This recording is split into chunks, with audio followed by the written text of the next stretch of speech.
Prontinho. Eu acho que eu não posso...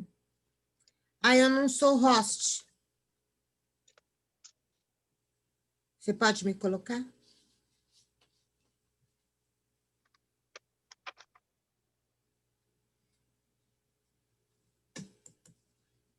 Aí.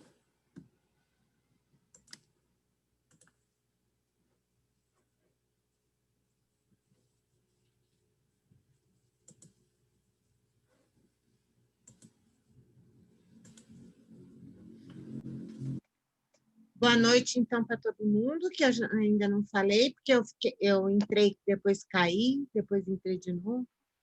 Então, hoje já começa a falar da parte prática dos tarefeiros, né?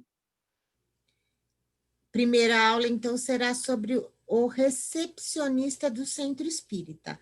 Todo mundo já participou de alguma reunião coletiva no salão? Sim. Tem alguém que não tenha participado ainda? Rosângela, eu não. Não. Então, Rosângela, eu vou te explicar como funciona. E você está muito convidada para participar e conhecer. Quando você chega, tem uma pessoa na porta. Geralmente, ela distribui uma oração. Vai ser o primeiro contato dela com você que está chegando lá. Ela vai... Tem gente que tem dúvida de como funciona. Tem gente que pergunta várias coisas que a casa oferece. Então, o recepcionista, ele, querendo ou não, ele sabe o funcionamento de uma forma total do centro para poder auxiliar nas perguntas. Eu me lembro quando eu trabalhava na mesinha do atendimento fraterno, o pessoal passava reto e ia tudo lá na mesinha perguntar, né? Eu acho que é porque a gente estava sentada numa mesinha, ficava assim mais caracterizado, mas não, quem faz esse tipo de trabalho é o recepcionista. É claro que a gente lá também fazia, né? Então, é legal saber os horários, as perguntas mais variadas sobre a casa. E caso não saiba responder, pede uma licença e vai perguntar para outra pessoa. Então, é o primeiro contato com a casa. Aí ele pode também te dirigir, geralmente na sexta-feira, que tem uma divisão de lado no salão, então é muito importante que a primeira vez que a pessoa vai lá ao tratamento, o recepcionista dirige a pessoa para o lugar certo. Mas os outros dias são à vontade. Aí pode explicar que após o passe bebe água, pode falar também que tem o evangelho, e depois as pessoas chamam para o passe. Então, todo o funcionamento. Então, hoje, a gente vai ver a importância que parece, às vezes, que a pessoa está lá na porta, mas a importância que tem esse primeiro contato com a nossa casa. Tanto é que essa aula está no final do segundo ano, né? Então, já precede de mais conhecimento, de muitas outras coisas. Então, a gente vai começar por essa função na nossa casa espírita. Você tem alguma dúvida, Rosângela, já que você nunca participou? Não. Qualquer coisa você pode perguntar. Tá bom. E depois você vai lá presencialmente para conferir se é isso mesmo que a Glaucia está falando.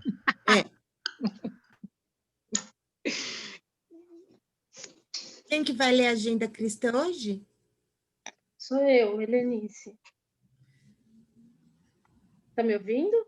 Tô. Pode falar. Então vamos lá, então. É o item 31, revele-se. Nas lutas habituais, não exige a educação do companheiro, demonstre a sua. Nas tarefas do bem, não aguarde colaboração, colabore por sua vez antes de tudo. Nos trabalhos comuns, não clame pelo esforço alheio, mostre sua boa vontade. Nos serviços de compreensão, Não peça para que seu vizinho suba até você. Aprenda a descer até ele e ajude-o. No desempenho dos deveres cristãos, não aguarde recursos externos para cumpri-los. O melhor patrimônio que você pode dar às boas obras é o seu próprio coração. No trato vulgar da vida, não espere que seu irmão revele qualidades excelentes. Expresse os dons elevados que você já possui. Em toda criatura terrestre, há luz e sombra. Destaque sua nobreza para que a nobreza do próximo venha ao seu encontro.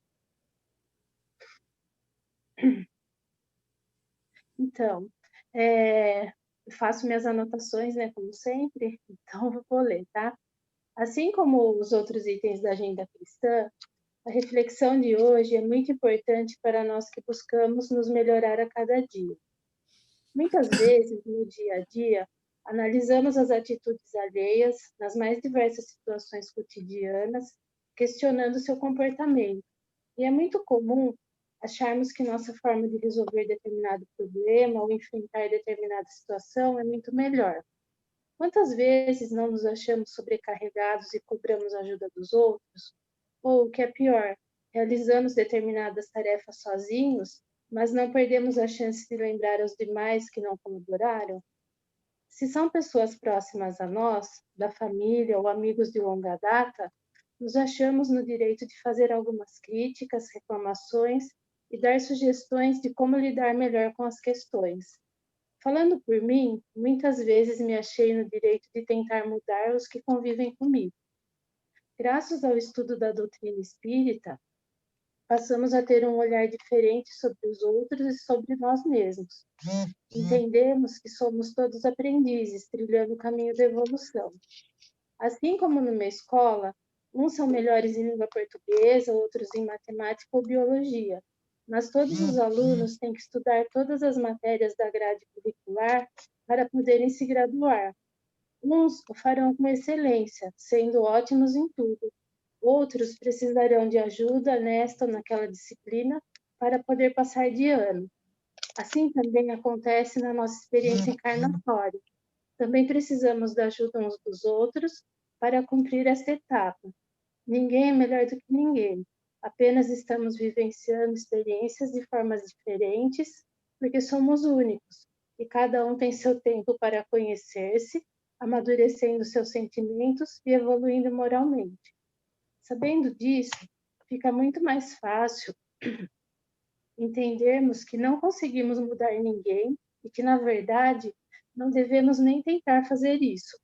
O que podemos fazer em benefício dos outros é acolher quando estão necessitados, é não julgar suas atitudes, é tentar auxiliar da melhor forma, sempre com amor e atenção, sem cobrar nada em troca. E como André Luiz também colocou, através dessa renovação de atitudes em relação aos que nos cercam, estaremos dando bons exemplos, nos melhorando e criando um ambiente favorável para que eles também passem a ter atitudes melhores. Nossos exemplos falam mais do que qualquer cobrança ou crítica. Estou até meio emocionada de falar disso, porque me tocou muito. Porque são coisas que eu sinto que eu estou no caminho, melhorando, mas ainda preciso melhorar mais na questão de cobrança. Preciso, como que eu posso falar? Fazer mais. Eu entendo que eu faço para o bem dos outros, mas às vezes eu ainda cobro. Então, isso é uma coisa que eu ainda tenho que melhorar bastante. Então, me tocou muito esse texto. É isso que eu tenho para comentar. Muito bom, viu, Helenice?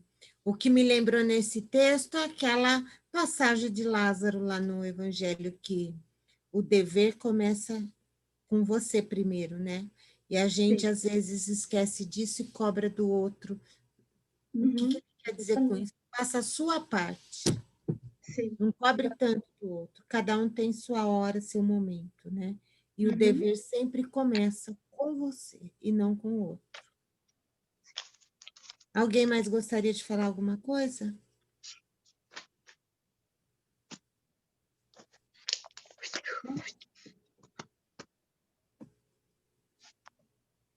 Vamos fazer a nossa oração, então? Nossa, sou eu? Ixi, Maria. É sim, Rô. Deixa eu só fazer uma pergunta. Hoje, do Evangelho, do capítulo 12, né? Amai-vos Capítulo 12, vossos... 1 a 4, isso. Amar os É, inimigos. Ah, eu pus é. errado. Não tem problema, não tem problema. Eu até tenho ele aqui se quiser, mas não precisa. A Ana. Eu vou pular. Bom, será Tá que bom. eu me confundi? Acho que você pegou o de baixo. Eu de vez É. em quando eu faço isso também. Aquelas listrinhas lá, aquelas zebrinhas lá me confunde. Não, e essa lição passou para outra página. Então, o evangelho Isso, estava em uma e essa daí. isso, foi isso mesmo. Tá bom. Então, todo mundo está me ouvindo? Sim. Sim. Então, boa noite, Deus. Inteligência suprema, causa primeira de todas as coisas e infinita bondade. Boa noite a todos que aqui se encontram, encarnados, desencarnados, simpatizantes e indecisos e mentores. Deus, obrigada por permitir-nos mais uma noite de estudo, que possamos hoje e sempre compreender e praticar em nossa jornada suas leis morais. O tema do Evangelho de hoje é forte, Senhor. É pouco compreendida por muitos de nós e absurdo para os incrédulos. Mas não estamos aqui para julgar e nem sermos julgados. Porém, meu Deus, peço que ao terminarmos a aula de hoje, tenhamos sempre em mente e em nossos corações as sábias palavras do Mestre Jesus. Amai, amai os vossos inimigos e perdoai não até 7 vezes, mas 70 vezes 7. Orai e vigiai para não cair em tentação. Que assim seja. Que assim seja. A Ana ficou com o evangelho de novo? Fiquei. Isso não pode ficar se repetindo, hein? Já vou avisar. Bom, então vamos lá, gente. Hoje começa. Ana, só antes de Oi. você começar, lá no quartel, quando era sargento, a gente tinha um lema que falava assim: a prática exaustiva leva à perfeição. Ah, nossa, que venham todas as encarnações necessárias para isso acontecer. Estão colocando a Ana para exercitar bastante. Exatamente. Bom, vamos lá. Hoje começa o capítulo 12, Amai os vossos inimigos, e a gente vai falar dos itens 1 a 4. Eu vou ler, aqui ele cita duas passagens do Evangelho, ele tem duas referências, aliás, uma de Mateus e uma de Lucas, e eu vou ler só esse trechinho aqui, referente à passagem de Lucas, tá? Ele diz: aprendestes que foi dito, amareis o vosso próximo e odiareis os vossos inimigos. Eu, porém, vos digo, amai os vossos inimigos, fazei o bem aos que vos odeiam e orai pelos que vos perseguem e caluniam, a fim de serdes filhos do vosso Pai que está nos céus e que faz se levante o sol para os bons e para os maus e que chova sobre os justos e os injustos. Porque se só amardes os que vos amam, qual será a vossa recompensa? Não procedem assim também os publicanos? Se apenas os vossos irmãos saudardes, que é o que isso fazeis mais do que os outros? Não fazem outro tanto os pagãos? Isso está em Mateus, capítulo 5, versículos 43 e 47. E tem mais um tópico de Mateus ainda. Digo-vos que se a vossa justiça não for mais abundante que a dos escribas e dos fariseus, não entrarei no reino dos céus. Bom, essa referência do Evangelho, né, é bem importante porque ela traz primeiro, assim, do que a gente lê e do que a gente estuda, né, fazer uma interpretação um pouquinho histórica até disso, do que significava essa questão de a palavra inimigos naquela época, né? Isso é uma coisa assim que você vê até em outras referências, que é assim como a palavra amor, a palavra inimigo também tinha o objetivo de ter uma abrangência maior que levaria ao maior entendimento dos povos naquela época. E essa palavra inimigo que era usada na época, ela tinha muita relação com as diferenças religiosas, inclusive. Por isso que se cita aqui até os escribas e fariseus, né? Os diferentes povos. Então, você estava se referindo a outras crenças e também a corruptos, a pessoas que tinham outros comportamentos, né? Então, já começa aqui o significado de inimigo, era tudo que era diferente daquilo que era considerado o ideal, né? Que era considerado o ideal do ponto de vista de cada povo, de cada tribo. Então, tudo que fosse diferente aos olhos daquilo era considerado inimigo. E dentro dessa coisa dos inimigos também a gente sabe das histórias de guerra e tudo mais. Mas do ponto de vista histórico, né, do que o Evangelho e a Bíblia, inclusive, traz, é que isso representa a diferença de crenças, diferenças de ponto de vista e diferenças culturais. Então, eram considerados os inimigos. Então, a frase inimigo, ela se referia assim, que adianta você amar só o seu povo, só a sua cultura ou só quem pensa igual a você? O fato dele ter uma cultura diferente, hábitos diferentes e práticas diferentes, vocês vão se amar só aqui, eles vão se amar só lá, e você continua criando tribos diferentes e jamais uma igualdade, uma humanidade, né, interconectada, um ambiente social e o bem, né, e a fraternidade e a caridade para com todos os povos. Então, essa é a origem e o porquê que se refere a inimigos, né, do ponto de vista histórico. No outro parágrafo aqui, aí já citado por Lucas, ele só menciona, né, qual é o mérito de amar somente os que vos amam, né, que é o que a gente falou, cada um só ama a sua própria tribo, o seu próprio nicho, o seu próprio grupo.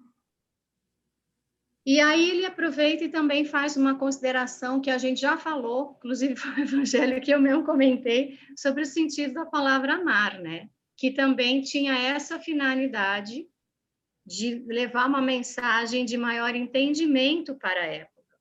E que, na verdade, o significado da palavra amar, ele está relacionado com afeição, com ternura, com confiança. E que é totalmente compreensível você não sentir o amor pelos que são a sua tribo, as pessoas à sua volta, do que pelas pessoas de outros, né? Que são diferentes a você. Então, é essa prática que ele convida, esse refletir. E o amar, que a gente comenta, né? A dificuldade de levar a palavra amor ao máximo da interpretação dela, começa exatamente com isso. Sentimentos de afeição, de ternura e de confiança. E ele, inclusive, cita aqui, né? Realmente não é muito difícil você recomendar que você ame uma pessoa que você não confia, uma pessoa com quem você não tem uma boa convivência, né? É muito difícil você passar a ter por esta pessoa os mesmos sentimentos que você tem por uma pessoa que lhe é muito próxima, que lhe é muito cara. E isso se traduz pelo que a gente já falou na aula passada, que são as afeições dos fluidos, né? A lei física de assimilação de fluidos, que geram as simpatias e as antipatias. Então, isso também está envolvido no que a gente chama de inimigo, entre aspas, né? Que são as pessoas pelas quais a gente não tem uma grande afeição, muito diferente de outras que nos são mais próximas. E o que o Evangelho fala é que realmente, né, no significado de amar, é muito diferente você ter os mesmos sentimentos quando você tem essas situações, os que você tem mais afeição e os que você tem menos afeição. Mas que o que é a prática, né, disso? Simplesmente não deseje o mal, não tente pagar na mesma moeda, como se fala, né? não deixar de tentar se reconciliar quando for o caso, né, com esses inimigos, socorrer quando necessário, não prejudicar, e se vier coisas más, não devolva com o mal, procura retribuir com o bem. Isso é um exemplo de ações para amar os vossos inimigos, traduzindo por aquelas pessoas pelas quais a gente não tem tanta afeição, né? E aí ele termina dizendo que, principalmente para quem já é do movimento espírita, né? Para os espíritas, que tem conhecimento de causas passadas e já tem conhecimento, né, do futuro, a atenção a esses pontos enobrece, começa a suavizar os sentimentos. E com isso, se começa a elevar, para quem sabe, conseguir elevar o entendimento de amor com um passo maior, sentimentos de perdão, começar a aumentar e elevar esses sentimentos. Então, é isso que ficou para mim da tradução hoje desse Amai Vossos Inimigos, e ele vem na sequência, né, do que a gente acabou falando também na última aula. Então, é isso. Quiserem complementar? Muito bom. Nem precisa de complemento. Alguém gostaria de colocar mais alguma coisa?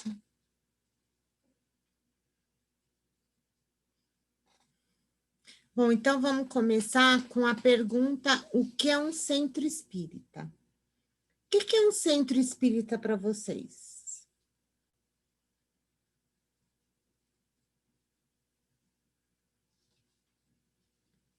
Para você, Aurora, que faz um tempão que está lá.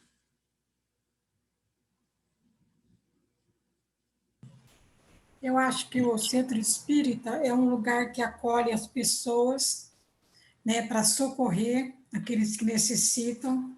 E eu acho que lá na casa espírita a gente aprende muita coisa e a gente também pode ensinar muitas coisas. E eu acho que é um posto, é um pronto-socorro espiritual, a casa espírita, que tem muitas pessoas que vão na casa espírita com uma mediunidade conturbada e ela recebe acolhimento, recebe instrução, então é um posto, eu acho que é um pronto-socorro. Não sei, né? Eu penso assim. Alguém mais gostaria de falar? O que é para vocês o centro espírita? Uma referência, né, para a gente ter um lugar, como a Aurora falou, né, um pronto-socorro, uma referência, um abrigo, sempre um porto seguro ali, que ali estaremos em boas influências e boas energias. Pode falar, Ana.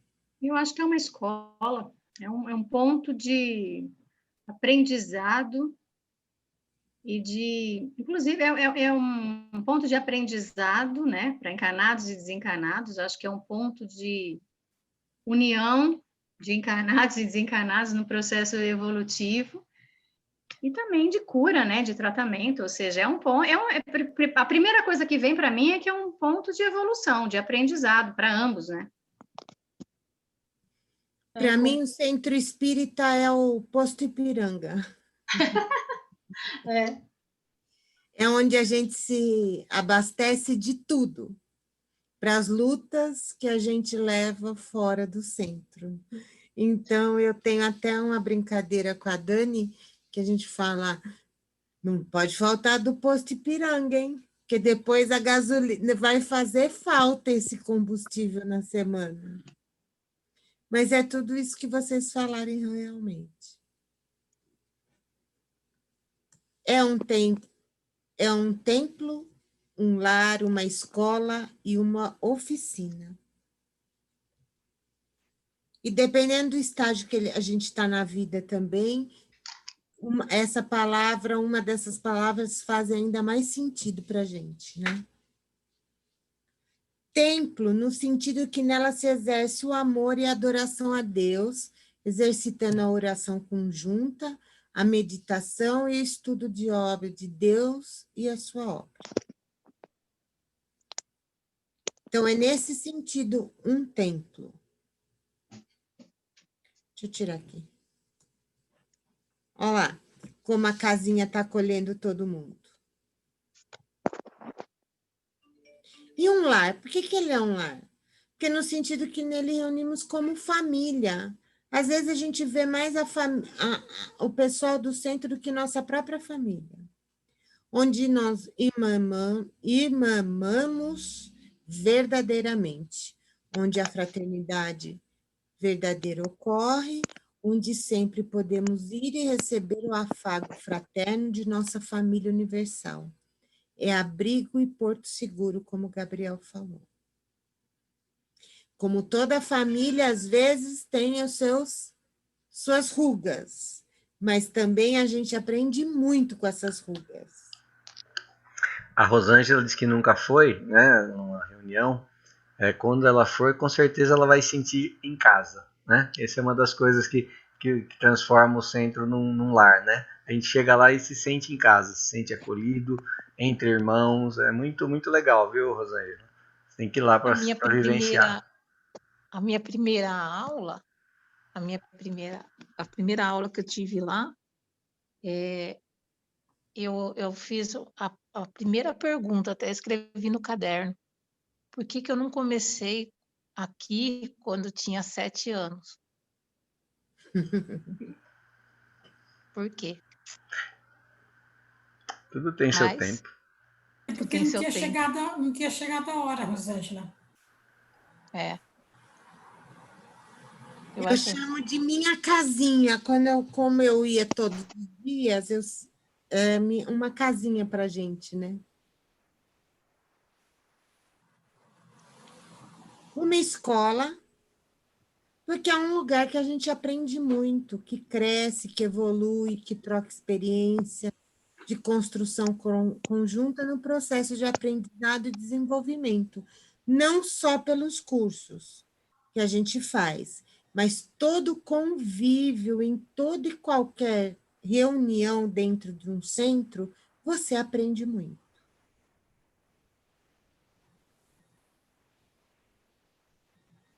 Uma oficina, pois dentro da casa espírita se exercita o trabalho como forma de evolução e crescimento, aprendendo as artes e ofícios da prática do bem, do amor e da caridade em todas as atividades da casa. Então, lá, todo mundo é voluntário. Eu acho que todo mundo sai das suas casas com uma vontade imensa de ser útil no lugar, né? Então, a gente realmente vai com amor. Não tem troca financeira, a gente vai porque a gente realmente gosta. E por mais que a gente faça por essa casa, ela é muito insignificante perto do que ela nos dá. Então, ela nos proporciona muita coisa. E a gente contribui com o que a gente pode, né? Nessa engrenagem, porque qualquer lugar que o tarefeiro ocupa, ele faz parte de uma engrenagem muito mais ampla e todos têm, em qualquer atividade, tem o seu valor e é imprescindível para o tratamento e todas as funções da casa. Olha lá o centro espírita. A casa espírita deve ser uma instituição que represente os braços do mestre abertos e estendidos a envolver todos os irmãos que ele nos encaminhar, pois que o centro espírita é a casa em que as almas encarnadas e desencarnadas podem encontrar Jesus através de seus trabalhadores. Olha a responsabilidade que a gente tem. Nós somos os braços do mestre.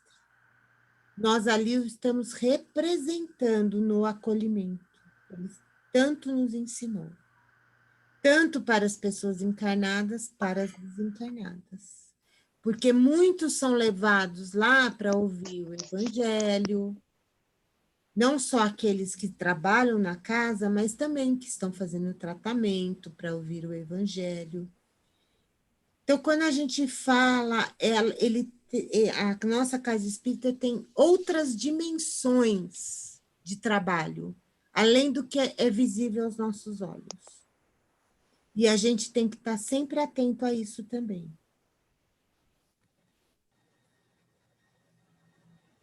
Fundamentos da recepção do centro espírita. Aqui a gente já vai começar a falar mais propriamente desta função.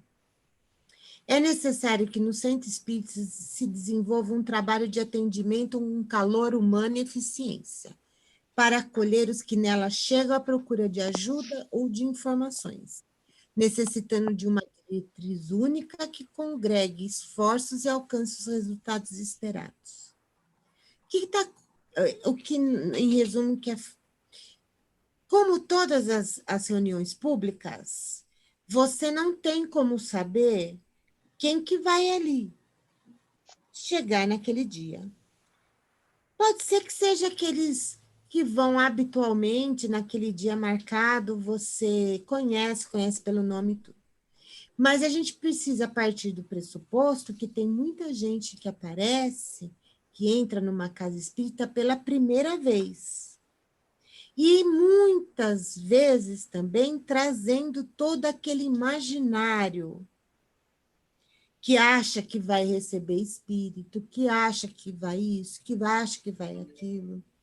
Então, ele chega assim muito acanhado. Todo lugar que a gente entra pela primeira vez e que não conhece, dá uma sensação de acanhamento. Isso é muito normal.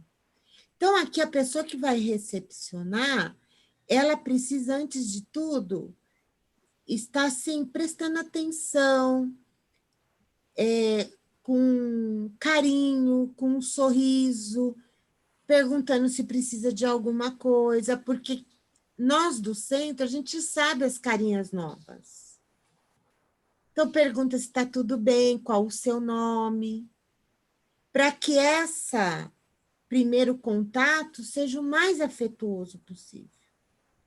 E, às vezes, chegam pessoas em profundo desespero também. Parece que é só ficar ali na frente, mas não, você recebe toda uma barreira energética também. Então, você tem que saber lidar com isso. A gente vai falando mais sobre esses pontos.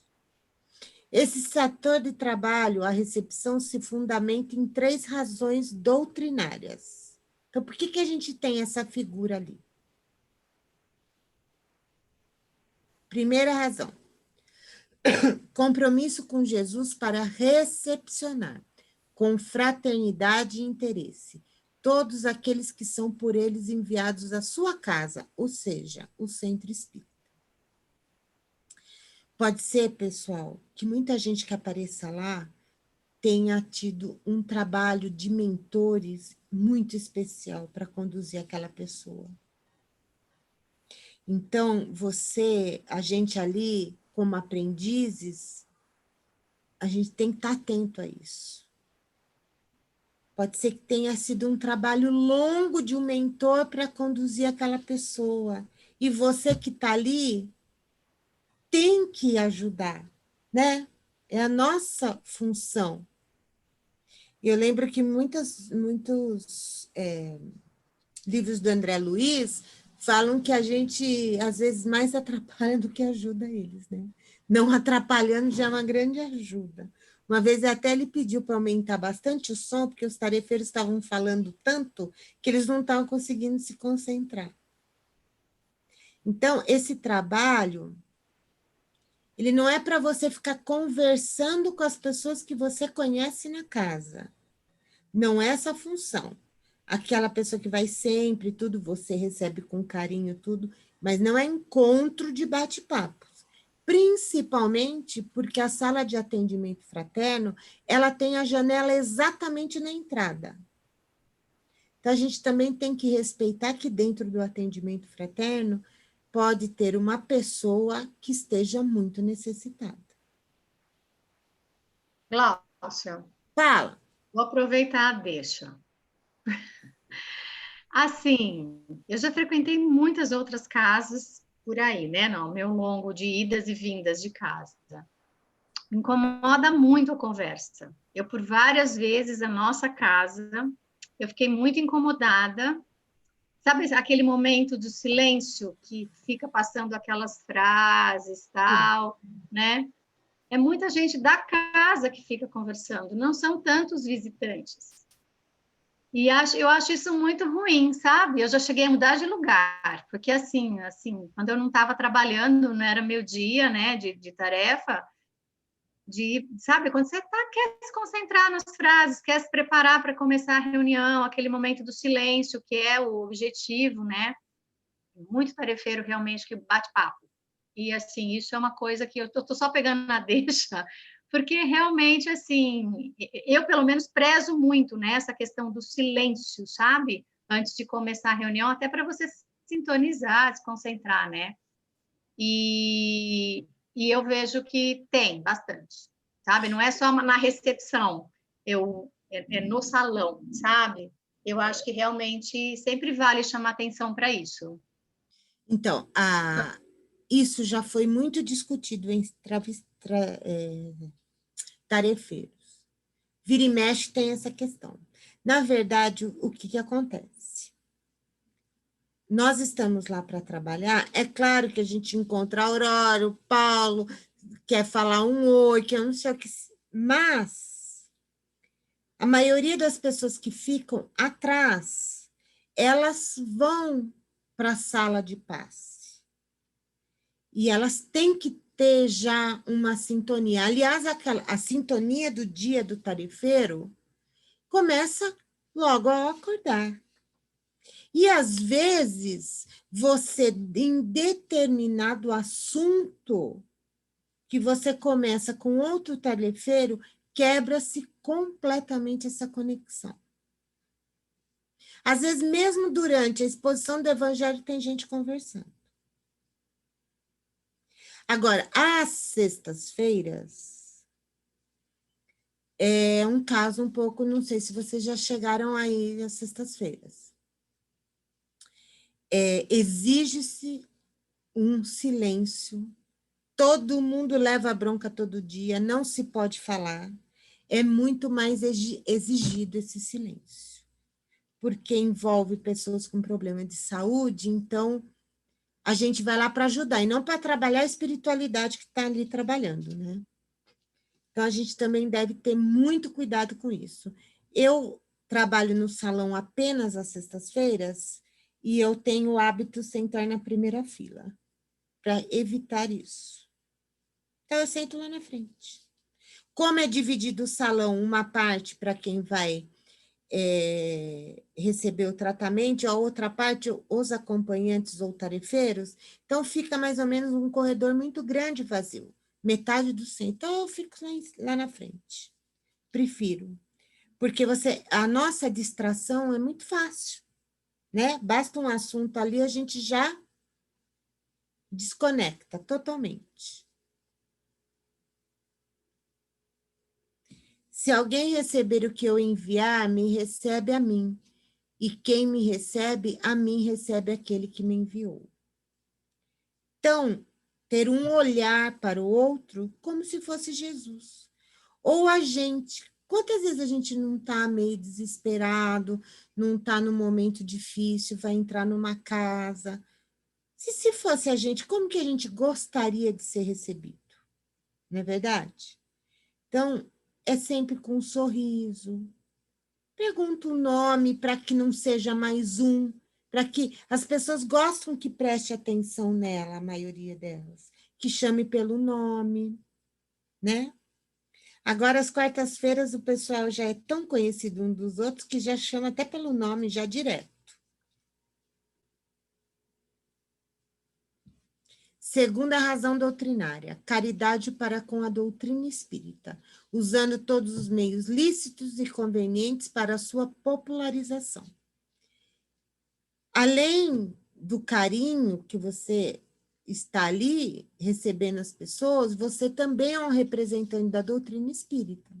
E a sua postura vai representar muito do que o centro é, né? É a postura da pessoa, é o primeiro contato.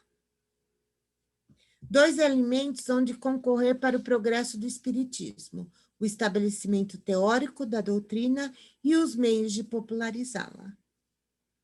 Então, isso significa que além da gente estar aqui estudando as bases, os fundamentos da doutrina, qual o meio mais fácil de popularizar? Através da postura mesmo das pessoas, né?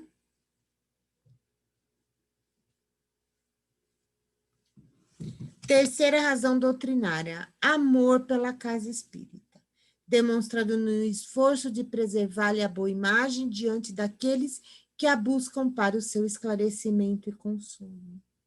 A gente realmente faz a nossa tarefa, seja qual for, com muito amor, né?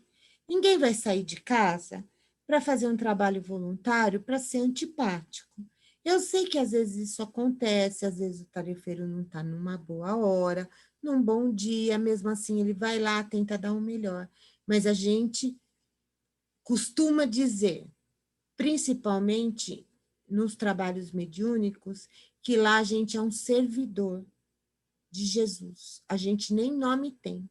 A gente pega a nossa dorzinha, os nossos problemas, coloca no bolsinho e vai lá oferecer nosso melhor. E com certeza a gente sai de lá muito mais aliviado. E se algum lugar não vos receber, nem vos quiser ouvir, ao partirdes, sacudi o pó debaixo de vossos pés em testemunho contra eles. Então, se é um lugar que não te recebeu bem, sacode o pé e segue em frente.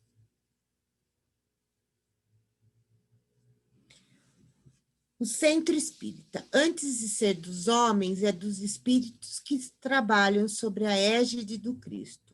Recepcionar bem aqueles que lhe batem a porta é de fundamental importância. O que ele está querendo dizer aqui, pessoal? Muitas vezes a gente fala, não concordo com tal pessoa, não concordo com tom, não concordo com isso. A gente tem que entender, antes de tudo, que a gente não trabalha para as pessoas que estão no centro. Nós somos cooperadores dela. Na verdade, o nosso trabalho é com a equipe espiritual, principalmente com Cristo.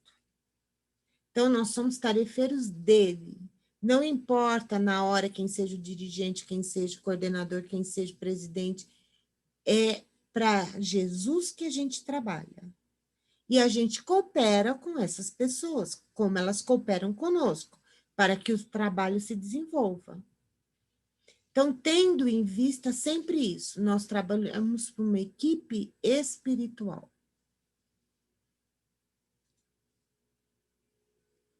Lembremos o conselho dado por Jesus aos seus apóstolos, quando os enviou à pregação da Boa Nova.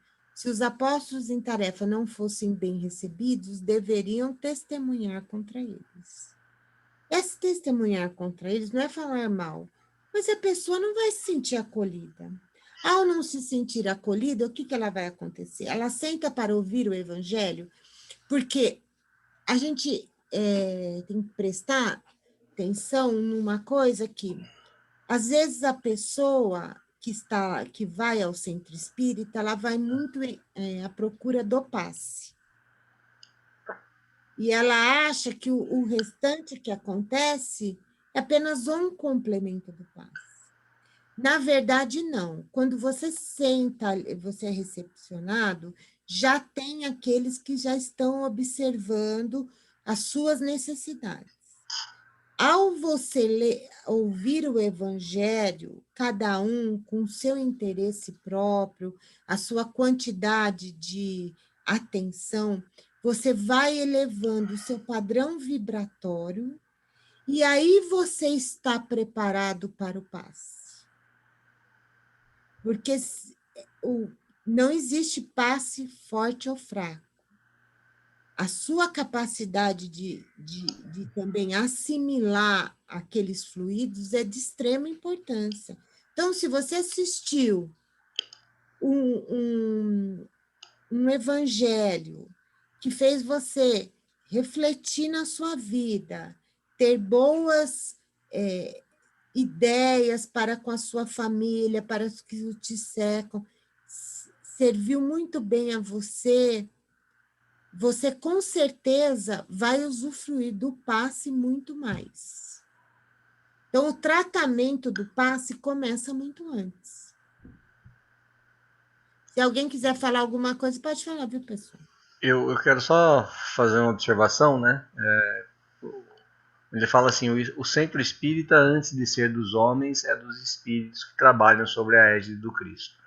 Isso é fundamental e é uma das coisas que diferencia o espiritismo de outras religiões, né? O espiritismo não tem hierarquia, né? Então não tem papa, não tem bispo, não tem aquela ordem, e existe sim uma organização administrativa que é necessária para qualquer instituição, né? Tem constituído lá uma pessoa jurídica, tá? Então ela precisa de uma organização, precisa de regras, precisa de um regimento.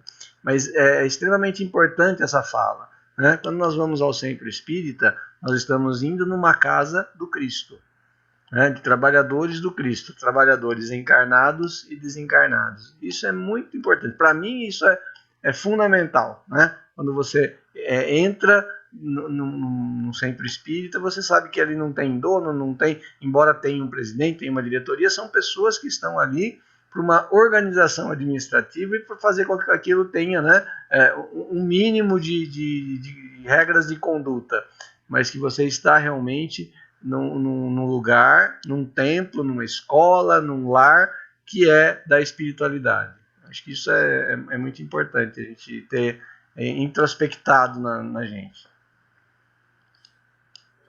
Mais alguém gostaria de fazer alguma pergunta, algum comentário? Então, vamos passar. É diferente das outras, vamos falar, religiões, é que essa, vamos dizer, hierarquia administrativa que existe, a pessoa está presidente, né? Ela não é presidente. Então, ela, periodicamente, isso vai mudando. Há uma circulação entre os dirigentes e tudo mais, para que todos tenham oportunidade de trabalhar na função, não é isso? Com certeza. Que é diferente de outras que tem o padre, o bispo, o pastor, que é sempre aquele, né? Que é a autoridade máxima, vamos dizer assim, dentro daquela religião. Então, é muito legal. Então, voltando para a Rosângela, que ela nunca participou de uma reunião pública, a Rosângela tem o presidente, os tesoureiros, tudo, que isso faz parte da parte administrativa. Nas reuniões públicas, a gente tem na mesa o dirigente do dia, a pessoa que vai fazer a vibração e a pessoa que vai fazer o evangelho. Aí lá atrás a gente tem o dirigente da sala de passe e os passistas. Só que esses dirigentes, a pessoa que vai fazer a vibração e o evangelho, cada dia é um. Então, há uma rotatividade na dirigência do trabalho. Segunda-feira tem os tarefeiros, então vai distribuindo os dirigentes entre aqueles tarefeiros. Geralmente, quem é dirigente já é formado, tem um pouco mais de conhecimento, assim, ou é também na sala de passe. Então, cada dia são pessoas diferentes. Recepção. A casa espírita não basta abrir suas portas ao público, para nela simplesmente entrar quem assim desejar. Não é apenas isso. É necessário que se desenvolva um trabalho de acolhimento, com calor humano e atendimento fraternal aos que ali chegam pela primeira vez, para que voltem outras vezes. É impossível falar essas coisas sem lembrar da Cidinha, né? Que a Cidinha fazia muito esse papel de acolhimento. Às vezes, no final, ela ia lá conversar, mesmo que ela não estivesse na porta, no final ela ia lá conversar. A primeira vez que você esteve aqui, porque às vezes no início não dá para fazer isso, pergunta se gostou, pergunta se quer participar de alguma outra atividade, e isso faz muita diferença no centro. Eu acho que quando a gente voltar, vai fazer muita falta isso. Porque às vezes acaba a reunião e vai todo mundo lá para trás, para fazer a reunião de encerramento. E ela não, ela ficava no salão, conversando com o pessoal, tudo. Principalmente se era a primeira vez. Ô Glaucio, foi bom você ter tocado nisso, de quando voltar, né? E é importante essa aula de hoje é muito importante para a gente refletir sobre isso, porque com essa modalidade nós atingimos muitas pessoas que não frequentavam.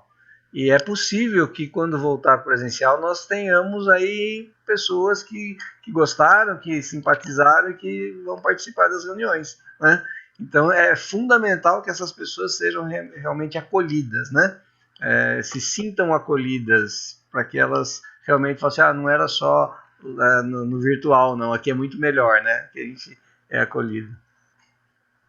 Com certeza.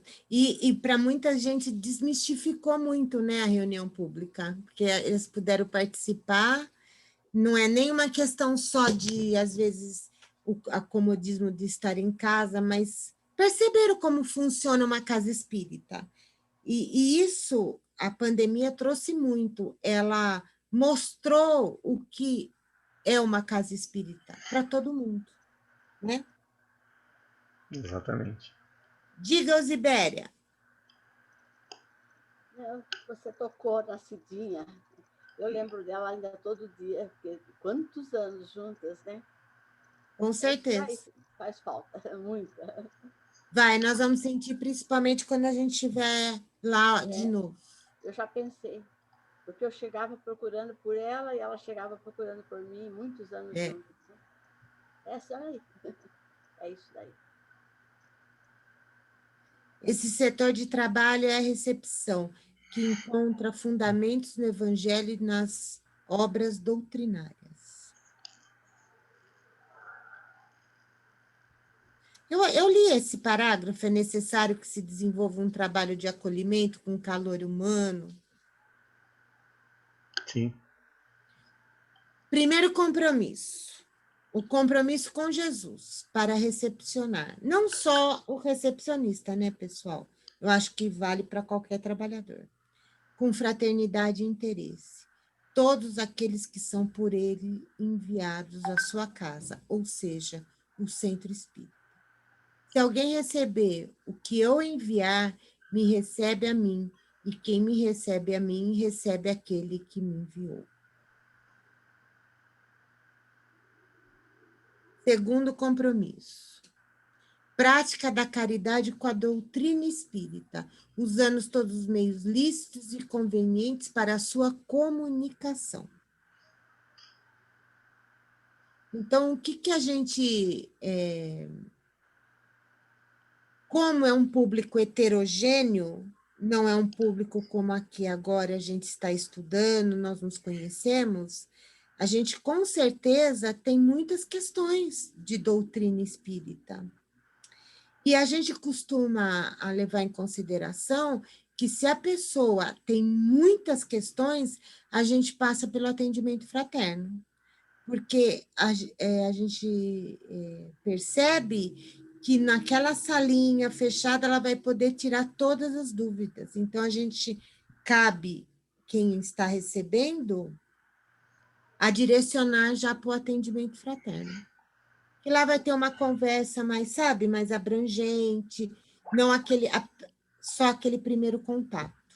Então, é importante quando alguém de vocês ficarem na recepção, e a pessoa fica ali perguntando muitas coisas, se você não quer ser atendida no atendimento fraterno, que lá eles vão tirar todas as suas dúvidas, explicar todos os horários, porque às vezes não dá condição de fazer aquilo naquele momento. Tem outras pessoas chegando, todo mundo chega junto. 2 elementos onde concorrer para o progresso do espiritismo: o estabelecimento teórico da doutrina e os meios de a popularizar. Obras póstumas. Muitas vezes, a gente às vezes convida as pessoas que costumam ir sempre ao centro, não quer vir fazer o curso com a gente, ou muitas pessoas que passam pelo atendimento fraterno sempre, elas costumam despertar o interesse, né? Então, se convida. Quer fazer o curso com a gente, aprender mais? A gente também tem que incentivar isso, né? O estudo.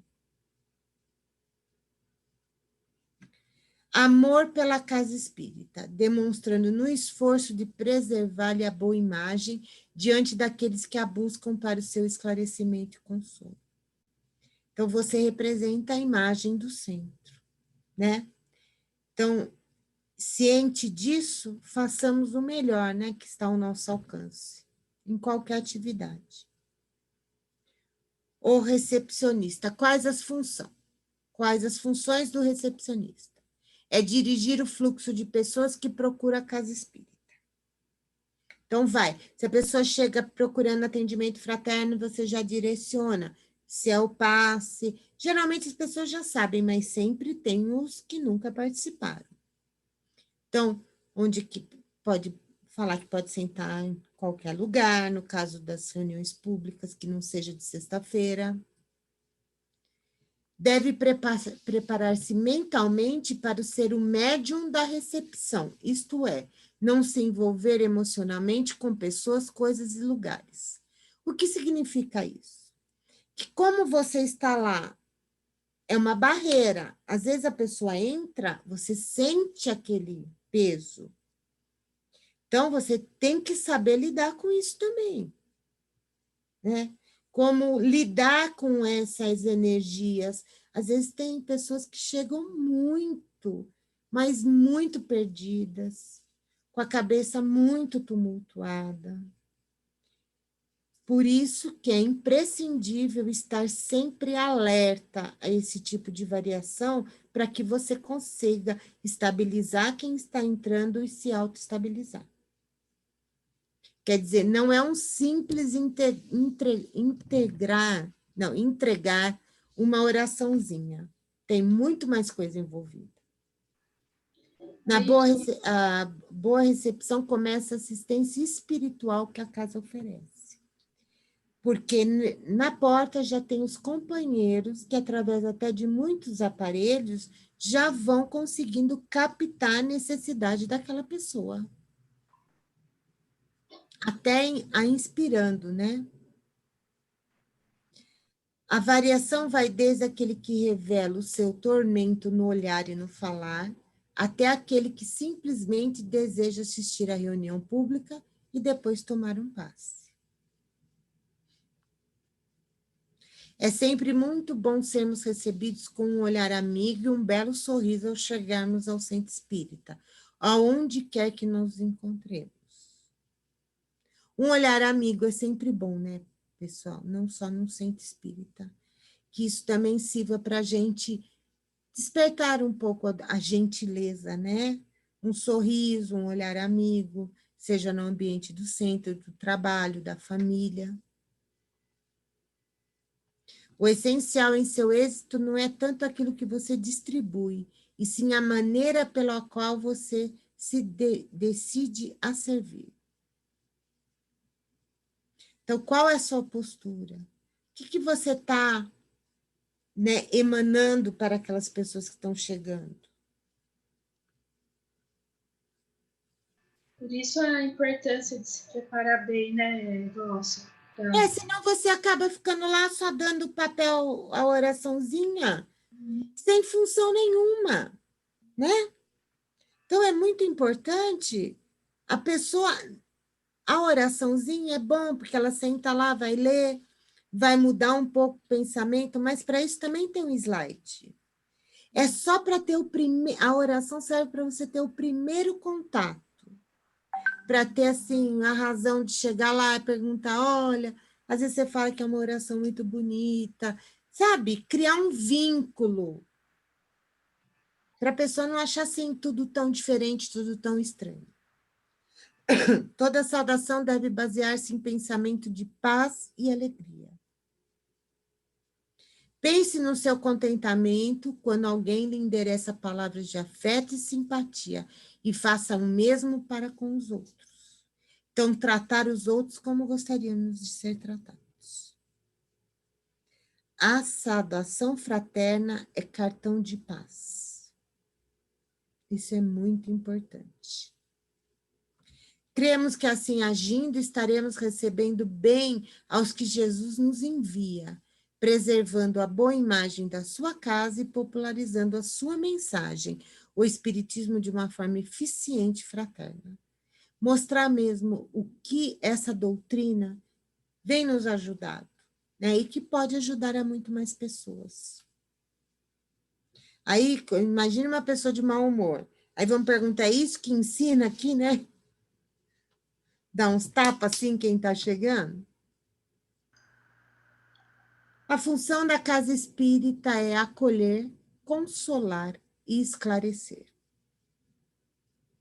Então, primeiramente, a pessoa tem que ser acolhida, depois consolada e, por último, esclarecida. Você imagina uma pessoa chorando por uma coisa muito grave, você já não vai descer o rosário das obras de Allan Kardec, né, pessoal? Não é a hora. Então, a pessoa sentir que está sendo acolhida, que ela está num ambiente de paz, de amor, de pessoas com vontade de ajudá-la. Aí, depois, aos poucos, esclarecendo.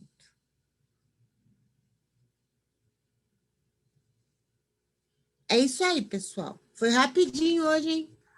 Ô Glaucia, volta um slide ali, que tem uma frase lá que eu achei, aquela primeira frase ali, ó. Toda saudação deve basear-se em pensamento de paz e alegria.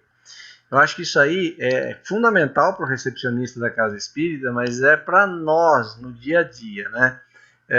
Quantas vezes, eu vou falar por mim, tá? Mas tenho certeza que se aplica a muitos. A gente não fala um bom dia, uma boa tarde, uma boa noite no automático.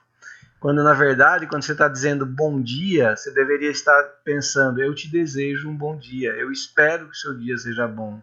Boa tarde, que você tenha uma boa tarde, boa noite, né? Mas a gente põe no automático, né? Então, essa frase, claro que a gente está falando aqui do recepcionista, muito mais ainda. Quando você receber alguém e falar um bom dia, falar um bom dia desejando, eu espero que você tenha um ótimo dia.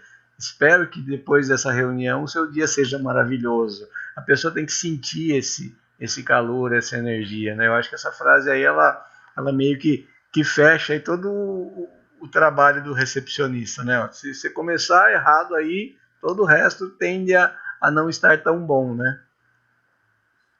Agora, pessoal, vou fazer uma pergunta. Imaginem vocês lá.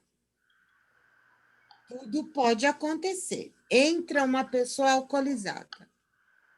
O que vocês fazem?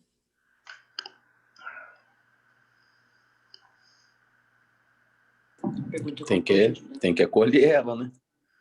Como que a gente poderia ajudar? Gabriel? Você tem que pedir ajuda. Você tem que pedir ajuda.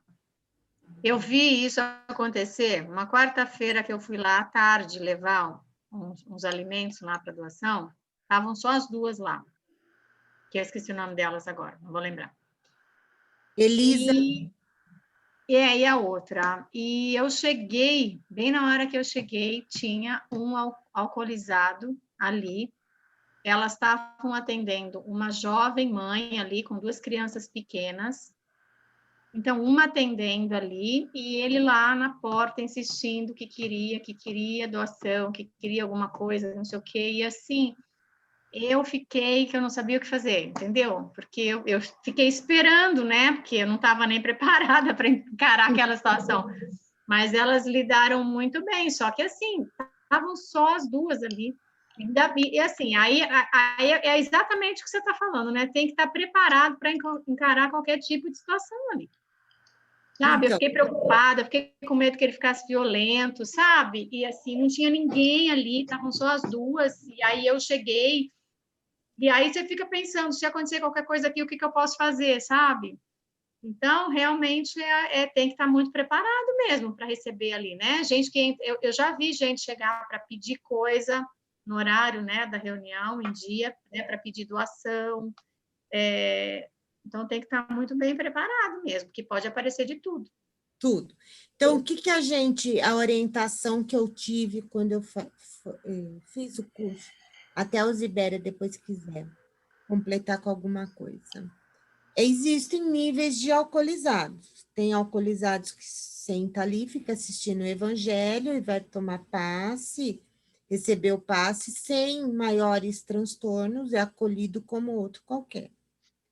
Agora, se chega alterado, que vai mudar com a configuração do salão, a gente chama o dirigente para que nos ajude a conversar. Por quê? O dirigente, no caso do dia, vai estar lá na mesa. Então, a gente geralmente chama o dirigente do passe. Mas pode ser que o dirigente do passe não saiba lidar muita coisa. Então, vem outro, às vezes até um homem, para ajudar. Aí tem uma conversa, um acolhimento.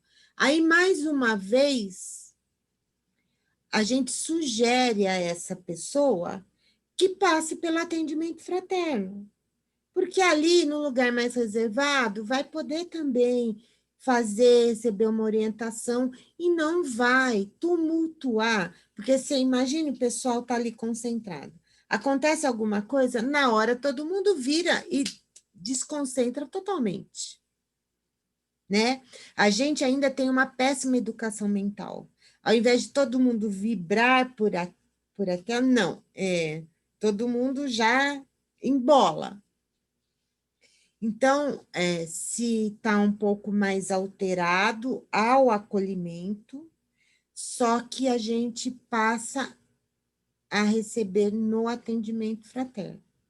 Aí, se o atendimento fraterno estiver ocupado, vai ali no cantinho, pergunta no que pode ajudar, oferece um copo com água, porque, às vezes, um mentor teve um enorme trabalho para colocar aquela pessoa ali para receber um pouco, né? Era isso que eu ia perguntar, Glaucia, porque, assim, eu acredito que se ele chegou até ali, ele foi direcionado. E que nem a Ana Lúcia falou assim, mas estavam só as duas. Fisicamente estavam só as duas, mas a casa, ela é protegida e ela é amparada, né? Pela espiritualidade. É lógico que pode ter algum caso da pessoa ficar violenta e ter uma agressão, mas eu acho que é como vocês estão falando, por isso que é muito importante quem está ali na recepção estar bem preparado para, pelo menos, saber acolher ali com carinho, apesar da situação de alcoolismo, é um irmão. Então, a gente tem que fazer esse trabalho, né? De acolher. Agora, a gente tem que pensar também que nessas situações o centro tem um monte de tarefeiro. Sim. Quando a gente vai... Olha, eu já fui do atendimento externo. A gente ia dar passe em pessoas acamadas. A gente tinha que ir no centro para se preparar, fazer evangelho, troca de passe, e de lá a gente saía. Geralmente ficava eu, a Cidinha e a Maria Helena. A gente trancava tudo. Porque não nosso trabalho ali era outro, né? Quando a gente vai aos estudos de quinta-feira, que são grupos, igual a gente está fazendo do Livro dos Médios, toda quinta-feira sempre teve um grupo de estudos. A gente também tranca. Agora, se uma pessoa, numa reunião pública, chega pedindo coisas, isso é direto.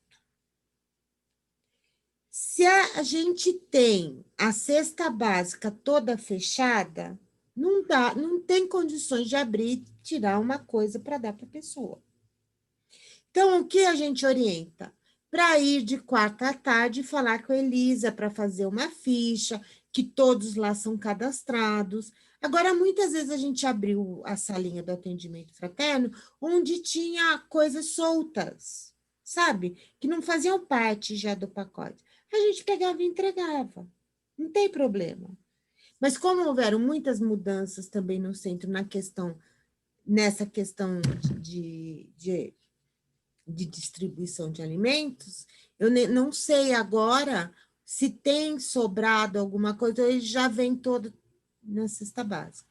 Mas o importante é a pessoa não sair sem uma palavra, né? Alguma outra pergunta, pessoal? Não?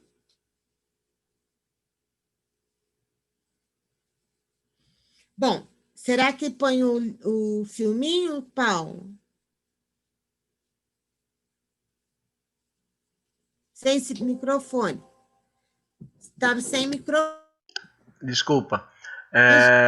Eu acho que eles já assistiram, né? Aquele filme que a gente passou no primeiro ano, que essa imagem que está de meu fundo aqui, ó.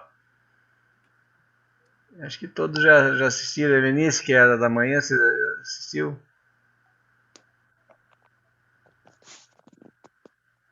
Está sem microfone, Denise. Desculpa. Eu não sei de qual filminho que você está falando. Os É um filme... bastidores da Casa Espírita. Não sei. Você que sabe, nossa, fica à vontade. Eu prefiro colocar no grupo. Porque aí eu já assisti. Como ele é longo. É longo, né? Então quem não assistiu, assiste novamente. É sempre bom assistir também. Alguma coisa que você queira colocar, Osibéria, que a gente tenha esquecido de falar? É do Américo Sucena esse filme? Isso. É excelente. Bom, fica a seus critérios. É muito bom. Você quer colocar alguma coisa sobre a pessoa que fica ali na recepção? Foi bem explicado, Glaucia. É isso. Só o tempo vai fazer a gente se ajustar bem. É com o tempo, a percepção, porque à medida que nós vamos desenvolvendo o trabalho, nós ficamos mais abertos para perceber as coisas, não é isso? Porque sabemos como conduzir. Então, é isso. Só o tempo que nos dá mesmo a experiência, né? É isso daí. Muito bom. Às vezes, a atenção que você vê quando a pessoa chega assim, muito desequilibrada, pergunta que é um copo de água, né? Você tem que ter aquela atenção. Então, o que você puder ajudar e perceber, você deve fazer. É bom mesmo, é verdade. Então, eu coloco no grupo, porque a maioria já assistiu, e quem não assistiu, assiste no grupo. Então, a gente pode ir agora. Só antes de caminhar para o encerramento, Glaucia, só posicioná-los, né, com relação aí às próximas aulas. Nós conversamos semana passada, eu, a Glaucia e a Zibéria, né? Eu esqueci. Então, seguindo aí a programação, hoje é essa aula, né, do atendimento. A semana que vem a aula é falando em público, tá? Então nós vamos seguir aí o cronograma. E depois nós teríamos uma aula sobre evangelho e um tema livre. Então nós vamos antecipar esse tema livre, tá? Então nós temos semana que vem falando em público, depois um tema livre. A gente pode pedir aí alguma sugestão de vocês, ou a gente sugerir alguns temas, né, Glaucia? Colocar no grupo. E aí nós encerramos, né? Vai deixar esse evangelho para o ano que vem, numa oportunidade que a gente tem aí de presencial. Já estava previsto 2 aulas extras também depois da confraternização, né? Então foi isso, né, Zibéria, que nós decidimos aí. Nós pretendemos tê-las assim que houver a possibilidade presencial, teremos, e aí acrescenta mais essa, né? Vamos fazer de uma forma que dê para aproveitar, ou através de um seminário, vamos ver. Nós vamos ter reunião, né? Estava até na expectativa de sábado nós fazermos, mas parece que não podemos realizar sábado agora, logo a gente já resolve isso daí.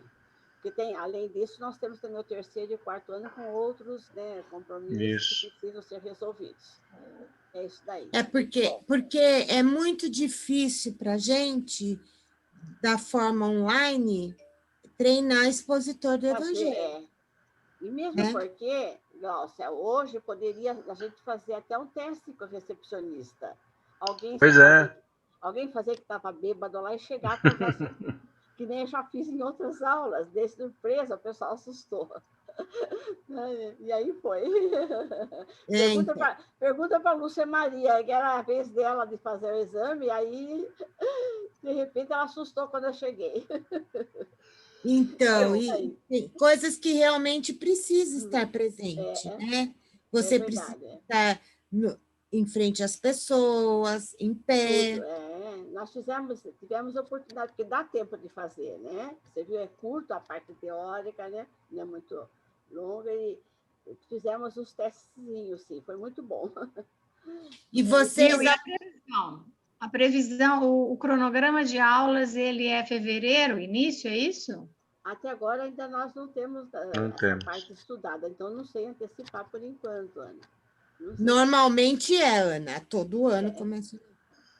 Para poder dar tempo, pelo menos umas 30 e poucas aulas, 34, 35, né? Para termos oportunidade também de intervalo de férias e tudo mais. Mas vai dar tudo certo. Mas o terceiro e o quarto ano tem uma parte prática muito grande. E bastante, é verdade. Aí não dá para fazer online, né? Não, temos que aí vai ter presencial. Que ter jogo de cintura. A gente está tentando, né? Vamos ver. Né? O que dá para fazer. Aguardamos, será para melhor. Né? Com certeza. E se vocês, alguma de vocês, o Gabriel, tem alguma sugestão de algum tema que vocês gostariam de ter numa aula?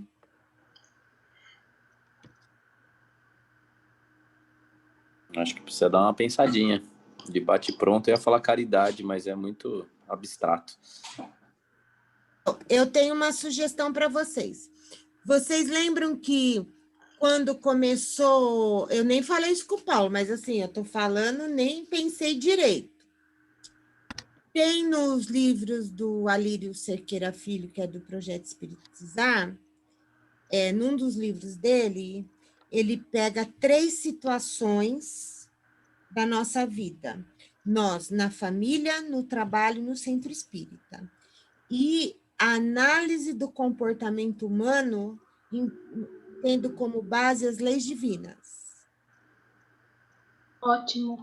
Então, excelente. Se a gente quiser... Bem legal, bem legal. Vocês vão ficar besta como a gente erra muito na compreensão das leis divinas, na nossa atitude diária. Por que acontece? As leis divinas, como nós estudamos hoje, elas vêm todas separadinhas, para melhor entendimento, mas elas não são separadas. Elas fazem parte de um conjunto da harmonia divina, que, para melhor entendermos, foi dividido. Então, essas situações mostram para a gente como elas se misturam, e eu acho que dá uma amplitude no olhar sobre as leis divinas muito mais, já que a gente estudou tudo separado. Então, se vocês gostarem da sugestão, o que nós vamos... O que o Paulo também, que eu não falei com o Paulo antes... Eu já topei. Então... Tem a situação. Tem a situação no trabalho, de caso 2 professores. Um reclama que o outro não faz a sua parte direito. Aí essa é super surpreendente.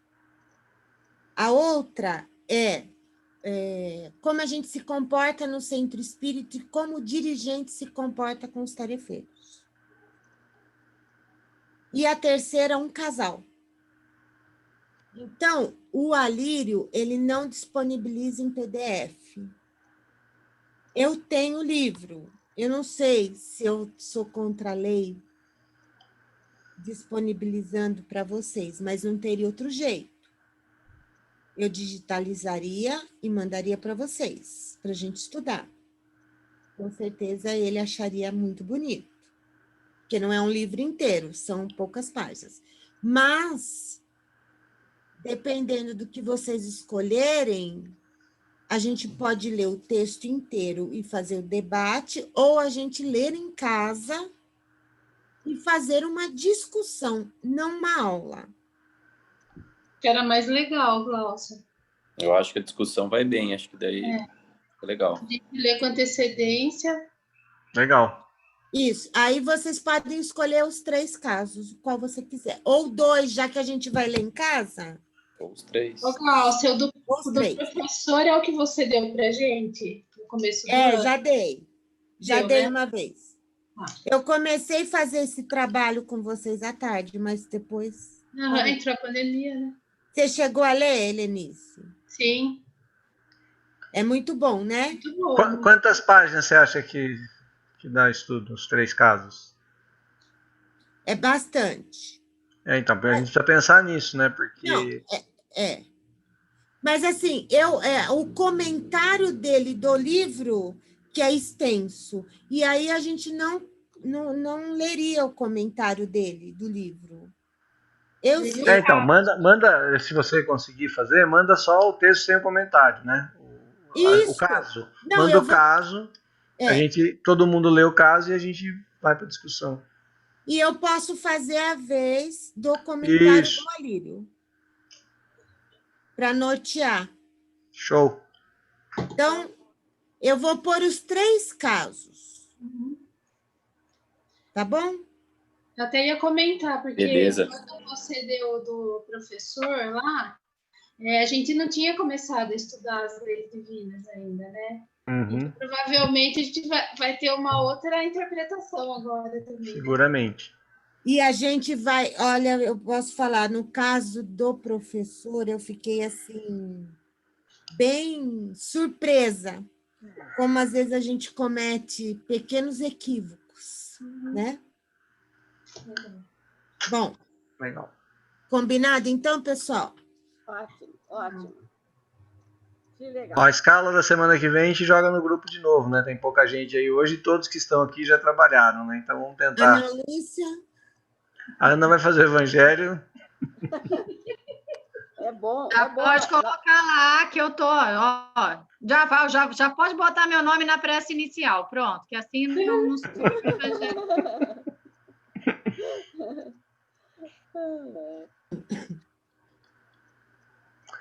Inclusive a Regina faria prece final hoje. Então o Gabriel pode fazer a vibração e já encerrar com a prece. Pode ser, Gabriel? Pode ser, sem problemas. Por favor.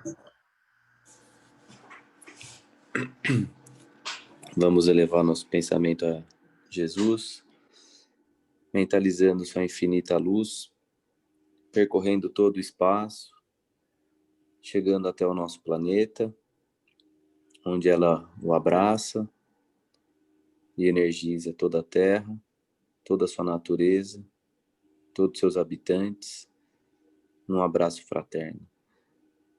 Da mesma forma, mentalizando o nosso país, essa luz envolvendo todos os dirigentes, para que eles consigam elevar os pensamentos e aplicar as leis divinas, juntamente com as boas escolhas, em prol de toda a população, na nossa cidade, nesse ano eleitoral, que também sejamos intuídos para uma boa escolha, e que o nosso governador municipal também pratique boas ações em prol de todos. Vamos também mentalizar os hospitais, onde os enfermos encontram-se em recuperação ou acamados, para que eles se sintam abraçados e sintam a luz de Jesus. Também nossas crianças, que elas recebam a luz de Jesus e consigam aproveitar uma boa infância. Para aqueles que se encontram também em situação de vulnerabilidade, seja ela qual for, eles encontrem algum reconforto na luz divina e se sintam abraçados. Vamos também pensar e mentalizar um pedido de cada um de nós para que as forças espirituais nos auxiliem, nos ajudem. Que assim seja. Mantendo a elevação, vamos agradecer por mais essa possibilidade de nos encontrarmos e colocar em prática os conhecimentos do Espiritismo, que nós consigamos também aplicá-los no nosso dia a dia, de forma natural, e que a gente consiga ter uma ótima semana, com muita saúde, segurança, e que a gente também possa nos encontrar na próxima semana. Que assim seja. Que assim seja. Que assim seja.